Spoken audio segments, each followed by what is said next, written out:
6:35 now all this week, and next Eyewitness News is bringing you in-depth back-to-school coverage to help you and your kids get off to class on the right foot. New at 6:30 this morning, education officials are considering changes to the high school graduation policy. So the state wants to recognize students who excel in a certain area with diploma designations. Eyewitness News anchor Shannon Heggie is here now to explain.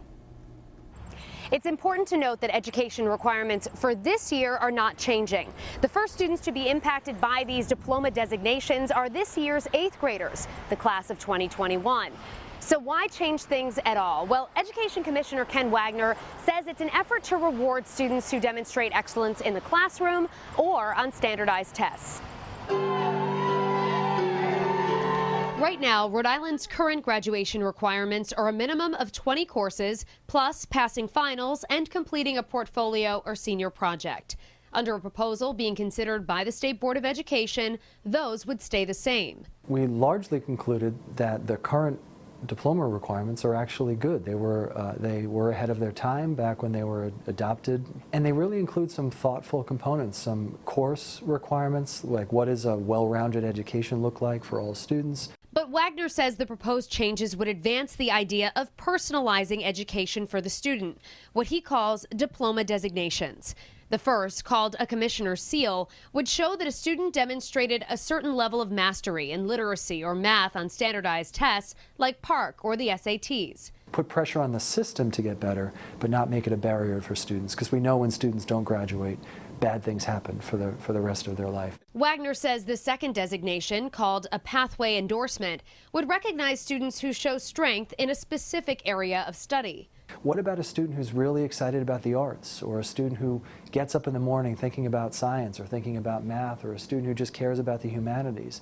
Can we find a way on their diploma, it's not my diploma, it's their diploma, to recognize their unique pathway through the system?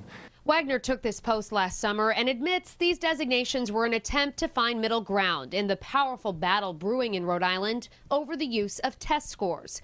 Wagner says that this is not a tiered system, similar to the unpopular proposal by his predecessor, Deborah Gist, that was eventually abandoned.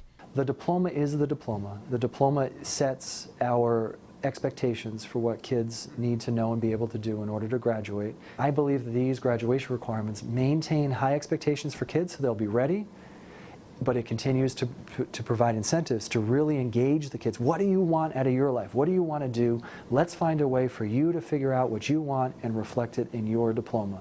The Department of Education hopes to get final approval by the Board of Education by this fall. The second of 4 public hearings on the proposed policy is scheduled for tonight at 5:30 at the Newport Public Library. I'm Shannon Heggie, Eyewitness News. And our back-to-school coverage continues all morning. Tonight on Eyewitness News, starting live at 5, here's what's coming up. At 7 a.m., that would be this morning, and we'll continue all day, by the way. Yes. But at 7 a.m. on Fox Province, results of our exclusive superintendent survey. Find out what the leader of your school district has to say. Then at 8 on Fox, teen driving safety, how to keep new drivers safe behind the wheel.